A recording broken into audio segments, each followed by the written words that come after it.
Laissez-moi vous raconter cette histoire qui dit que nous sommes tous les jardiniers de nos pensées. J'aime beaucoup cette métaphore qui dit que nos pensées sont comme un jardin et que nous en sommes le jardinier. Comme le jardinier, nous allons avoir envie d'avoir un très beau jardin. Un beau jardin de fleurs, par exemple, nous allons avoir envie d'avoir les plus jolies fleurs possibles et que nos jolies fleurs s'épanouissent. Dans le jardin de notre pensée, ces jolies fleurs sont nos pensées positives. Nous aimons tous nos pensées positives. Elles nous font du bien. Elles nous poussent à être constructifs, positifs, à avoir confiance en l'avenir, confiance en nous et en nos capacités. Ces pensées positives nous font avancer. Comme tous les bons jardiniers le savent, le jardin peut très vite, si on n'y prête pas attention, être envahi par les mauvaises herbes. Les herbes indésirables, celles qu'on ne veut pas voir envahir notre beau jardin.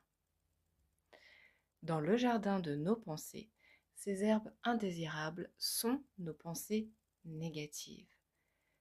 Toutes ces ruminations, les jugements que l'on va porter sur les autres, sur une situation ou sur soi-même, toutes ces limitations que l'on va se donner, ces blocages, ces zones d'ombre, de flou, vont être nos pensées négatives.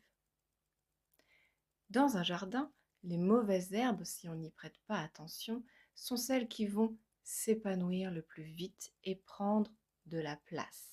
Elles vont envahir notre beau jardin et, c'est possible, étouffer nos belles fleurs. Sans relâche, le jardinier va devoir s'attacher à enlever ces herbes indésirables pour qu'elles n'envahissent pas son beau jardin. Même s'il les a enlevées une fois, les herbes indésirables vont continuer à vouloir pousser sans cesse. Et le jardinier devra avoir un effort de tous les instants pour qu'elles n'envahissent pas son beau jardin. Il en va de même pour le jardin de nos pensées. Ces pensées négatives qui nous tirent vers le bas, qui nous font du mal, sont nos mauvaises herbes. Si nous, en tant que jardiniers, ne prêtons pas attention à ces pensées, elles vont continuer à vouloir envahir notre jardin. Elles prendront le dessus sur nos pensées positives. Les pensées négatives vont finir par tout envahir, absorber les pensées positives et prendre toute la place.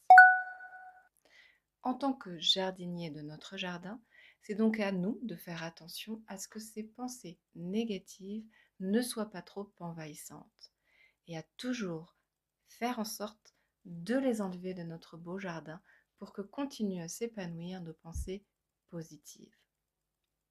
Comme pour le jardinier, cela va nous demander un effort de tous les instants. Parce que si l'on n'y prête pas attention, elles vont revenir encore plus fortes, peut-être plus nombreuses, et vont à nouveau vouloir envahir notre beau jardin. Ce n'est pas parce que je les aurai enlevées une fois que ce sera fini pour toujours.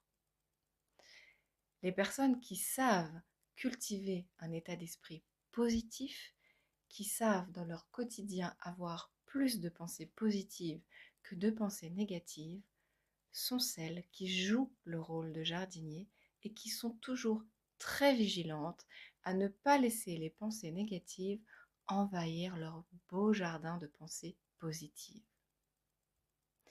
Si vous voulez vous aussi avoir un beau jardin qui s'épanouit, dont vous pouvez être fier, qui révélera le meilleur de vous-même, il va falloir devenir le jardinier de vos pensées et apprendre à sans arrêt observer si des mauvaises herbes, des pensées négatives envahissent votre jardin et si vous avez besoin de les éliminer pour laisser s'épanouir vos pensées positives.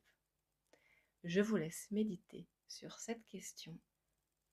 À vos beaux jardins. Belle journée. Ciao.